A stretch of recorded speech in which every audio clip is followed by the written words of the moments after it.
Sobat PKB Bojonegoro, setelah kemarin aku ajak kalian ke Museum Geopark Wonocolo, sekarang aku bakal ajak kalian ke Museum Pusat Informasi Geologi Geopark Bojonegoro yang ada di sini.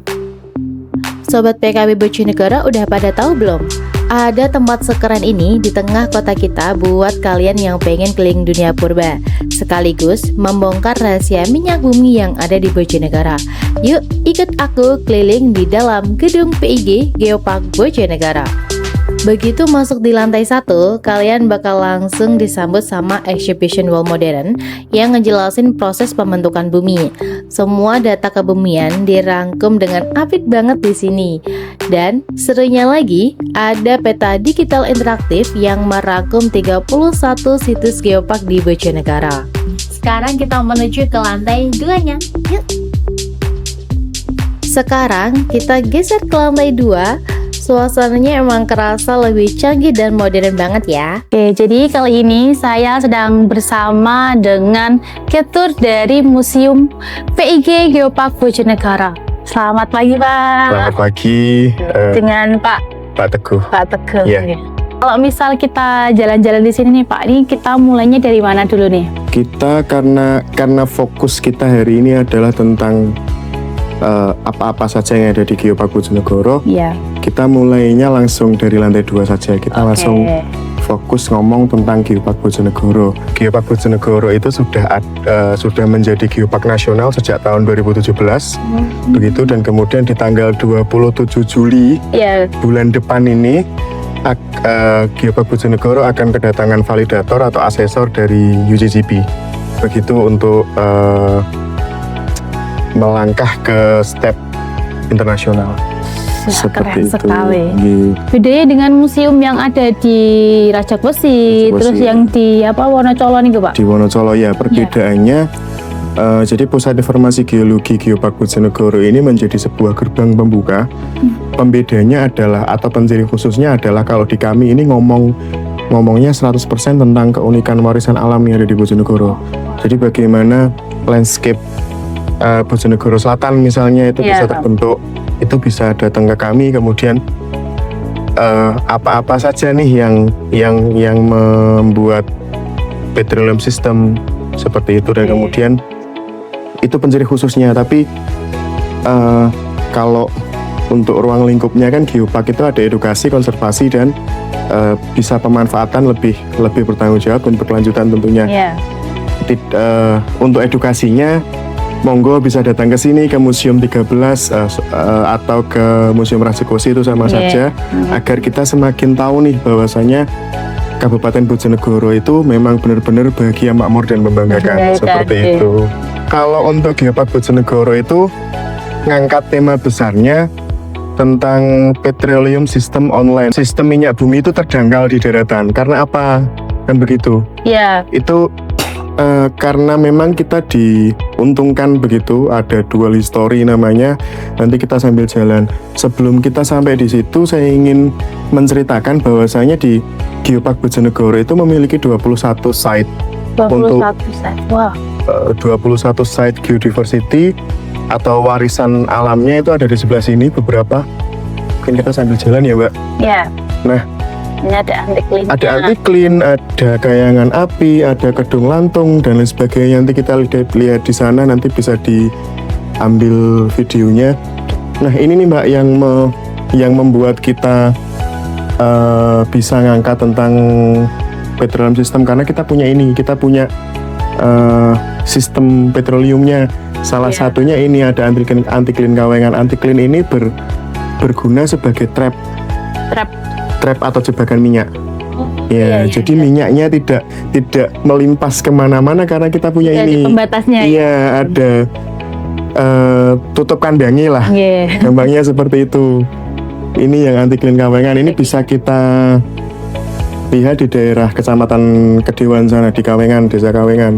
Sebelum rumah singgah. Yang kiri jalan mau naik itu. Kemudian ini kalau kayangan api, kita semua warga Bojonegoro pasti tahu kayangan api itu apa dan seperti apa. Kemudian nggak pernah mati walaupun kena hujan. Kemudian juga dari kobaran api abadi ini juga muncul beberapa budaya. Kalau dari bulan lalu dari kami Dinas Kebudayaan dan Pariwisata itu ada Ruwatan Murwakala. Ruwatan Murwakala. Kemudian kalau di kami biasanya selain kami menceritakan tentang budayanya, kami juga menceritakan, oh kenapa sih apinya ini nggak pernah padam? Ya, itu sih yang menjadi pertanyaan banyak orang, Pak. Itu ternyata karena di dalam bumi Bojonegoro itu ada gas yang jumlahnya sangat besar sekali dan dia keluar dari rekahan kerak bumi seperti itu. Analogi sederhananya adalah LPG ini besar terus dan kompornya nyala terus. Makanya kena air, kenapa dia nggak mati seperti itu. Ini kemudian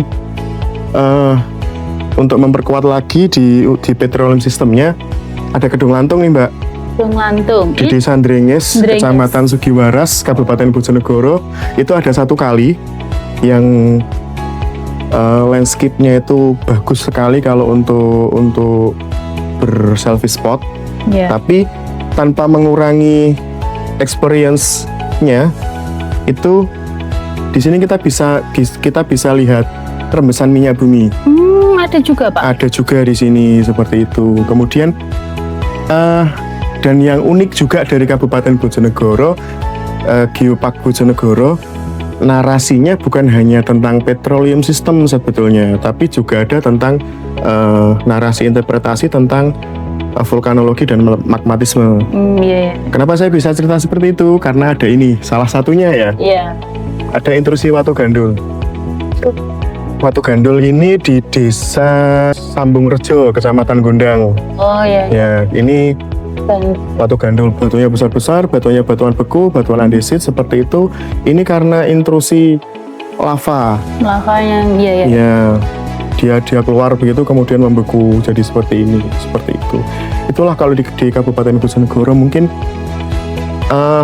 kalau ada pengunjung yang datang ke sini selalu saya sampaikan bahwasanya itu Bojonegoro itu mungkin secara landscape low, tapi secara value sangat istimewa sekali tentunya. Dan ternyata Geopark itu ketika ada kita sangat untuk dipelajari, untuk kemudian kita kulik begitu, ternyata sangat menarik sekali Mbak, seperti itu. Dan pastinya Pusat Informasi Geologi semampu kami, sekuat kami mencoba untuk menjadi pusat literasi dan pusat studinya. Jadi sebelum masyarakat mau turun ke lapangannya, ke situsnya, kami minimal bisa ke sini dulu untuk biar kami bisa nge-spill gitu. Ternyata di Bojonegoro punya salah satunya ada intrusi Watu Gandul, kemudian ada Banyu Kuning, seperti itulah. Nah, ini nih Mbak, kalau untuk Geopark Bojonegoro fokusnya ada di sini, di minyak. Di minyaknya, ya, di minyak bumi. Karena di Wonocolo itu ternyata mulai dari 50 meter itu sudah bisa melakukan eksplorasi minyak atau ngambil minyak lah dari perut bumi seperti itu. Di Wonocolo sendiri menghasilkan 2 Mbak. Karena memang masih sangat-sangat tradisional ya. Seperti Mbak lihat itu hanya menghasilkan 2. Yang pertama solar, yang kedua minyak tanah. Seperti itu. Tapi kalau semisal di tanahnya Wonocolo itu ya Pak, kalau dipakai pepanggu yang modern tuh bisa apa enggak? Bisa. Perbedaannya hanya kalau yang itu kan masih sangat-sangat tradisional, tapi konsepnya hampir sama. Kalau ini pipanya setelah ngambil itu langsung diteruskan ke pipa-pipa. Kali kan dialirkan secara manual. Dialirkan secara manual. Jadi orang-orang Wonocolo mungkin diajari oleh orang-orang Belanda ya mungkin ketika itu, dan itu diajarkan terus secara turun-menurun. Minyak itu kan, air itu kan ada selalu di bawah Mbak. Jadi ada 2 kotak begitu kan, kalau Mbak kemarin ke sana, si minyak selalu di atas, airnya pasti akan turun sendiri. Karena zat-zat jenisnya air lebih berat daripada zat jenis minyak. Dia pasti akan turun seperti itu. Dia tinggal dicentong dan kemudian dibakar seperti ini. Disublimasi seperti ini. Kalau kita ngomong tentang eksplorasi dan eksploitasi, pastinya ada satu hal yang ekosistem yang rusak. Ini hitam-hitam gambar ini kan sebetulnya limbah. BP Geopark sudah mengontrol itu, sudah melakukan pemetaan. Ada berapa jumlah listrik, ada berapa jumlah orang yang bergantung di sini, kemudian setelah ini rusak, setelah itu apa yang langkah apa yang jadi dilakukan, itu sudah ada langkah-langkah preventif seperti itu. Di Kabupaten Bojonegoro itu petroleum sistemnya lengkap sekali, ada sosroknya, kemudian ada trapnya, anti clean yang tadi. Iya. Kemudian ada batuan reservoirnya dan lain sebagainya, Mbak. Itu lengkap sekali. Penambangnya ada di sebelah sini. Nah, ini Kedewan Ini yang Perbukitan Wonocolo ya, Texas Wonocolonya ya. Dan di 98 dulu, Mbak, di tahun 98 dulu itu si seling ini masih ditarik menggunakan tenaga manusia. Manual ya? Iya, manual. Jadi memang benar-benar baru ditarik seperti itu, Mbak. Kalau yang ini, Pak, ini apa ini? Ini orang-orang pasti salfok nih. Iya. Ini salfok. Ada bola-bola. Iya, ada bola-bola. Nah, ini adalah analogi sederhana dari namanya batuan reservoir. Oh. Batuan reservoir itu batuan tempat minyak bermigrasi, Iya. berpindah. Begitu. Ini jelas sama ya. Iya. Tapi kalau ketika kita balik, ternyata minyaknya lebih banyak yang ini ya? banyak yang ini. Karena apa? Batuan reservoir itu biasanya batuan sedimen. Batuan sedimen itu biasanya banyak rongganya. Iya. Seperti itu. Otomatis lebih padat ya? Iya, seperti itu. Ini banyak orang yang salfok memang. Ini apa? Dikiranya ini kayak mainan gitu. Kayak mainan. Ini analogi sederhananya seperti itu. Dan kemudian ini yang cerita yang paling menarik nih, Mbak, ya. Ketika saya bertugas di sini, ternyata masih banyak masyarakat itu yang menganggap minyak bumi itu dari fosilnya fosil yang seperti kita lihat tadi. Ternyata tidak. Yang fosil yang dimaksud di sini itu mikroorganisme kecil seperti itu. Itu berasal dari alga, dari plankton, dari tumbuhan darat seperti itu. Iya. Dan itu yang perlu kita luruskan bersama lah. Kasihan anak-anak kita nanti kan seperti itu kira-kira. Bingung mengartikannya. Kenapa sih Bojonegoro bisa menyimpan cadangan minyak nasional 30%? Kita bisa nyumbang 30% itu karena ini nih, Mbak. Materinya mulai dari sini sampai sebelah sana. Oh ya, ini struktur. Evolusi struktur cekungan Jawa Timur. Nah, Jawa Timur tuh dulu itu kan cekungan besar, Mbak. Iya. Cekungan besar. Bayangkan mangkok ya. Iya, bayangkan mangkok besar. Kemudian cekungan itu masih berada di satu daratan begitu dengan daratan besar bernama Sundaland. Dan kemudian di era Eosen begitu di dual historinya ini. Itu ditabrak oleh paparan India. Dan kemudian si India punya Himalaya. Dan menyebabkan cekungan itu tambah membesar sampai ke zona namanya zona Batial, nggak dapat matahari. Kemudian di periode selanjutnya si mangkok besar itu tertabrak oleh oleh Australia, oleh plate-nya Australia tabrak, kemudian si cekungan itu tertutup. Dan si cekungan itu ketika sebelum tertabrak si Australia itu ternyata sudah si plankton siapa itu sudah masuk ke situ, Mbak. Masuk ke situ dulu. Iya. Makanya minyak. kita bisa Bojonegoro bisa jadi penyumbang 30% minyak nasional. Sederhananya seperti itu, karena kompresi dan sebagainya kita diuntungkan. Seperti keren itu. sekali Seperti itu, Mbak. Dan harapannya ke depan dengan adanya Geopark Bojonegoro ini, Mbak, Geopark Bojonegoro ini menjadi salah satu identitas bagi Kabupaten Bojonegoro. Dan di Geopark sendiri itu ada konsep wisatanya, Mbak, namanya konsep geotourism. Jadi nanti monggo kalau Mbak pengen jelajah situs bisa datang ke sini. Nanti insya Allah saya temani untuk jalan-jalan di 21 situs. Banyak banget. Biodiversity, 8 cultural site seperti itu, dan tentunya dengan experience yang berbeda dari wisata yang lain seperti itu. Terima kasih kehadirannya di Pusat Informasi Geologi. Terima kasih banget. Nanti minta tolong untuk disebarluaskan. Siap. Saya juga terima kasih dari teman keliling nih, Pak. Terima kasih. Mungkin ini sih, Pak, satu saran nih buat teman-teman nanti yang lihat nih.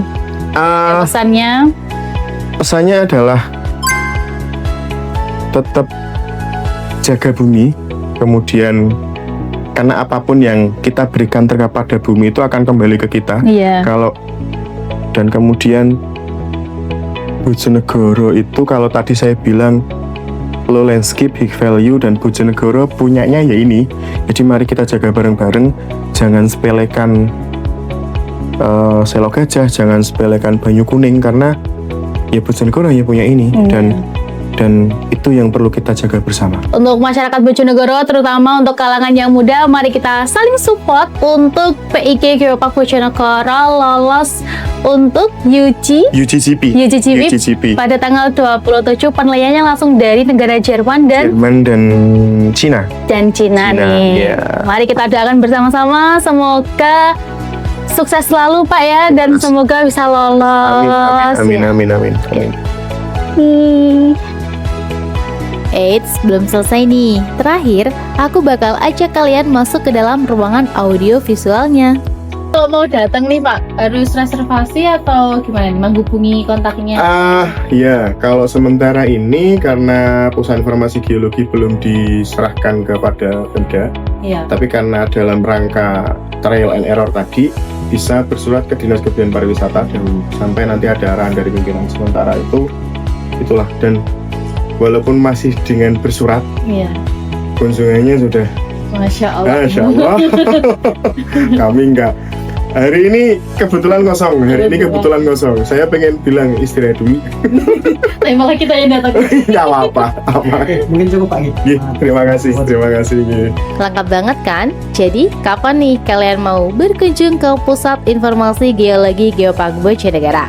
Drop di kolom komentar ya. Halo sahabat, jadi di PCP kami Bojonegoro lagi ada program NS gratis. Kita membuka kesempatan untuk para UMKM lokal Bojonegoro yang ingin produknya kita bantu promosikan. Kalian berminat? Bisa langsung ikuti syarat dan ketentuan berlaku berikut ini.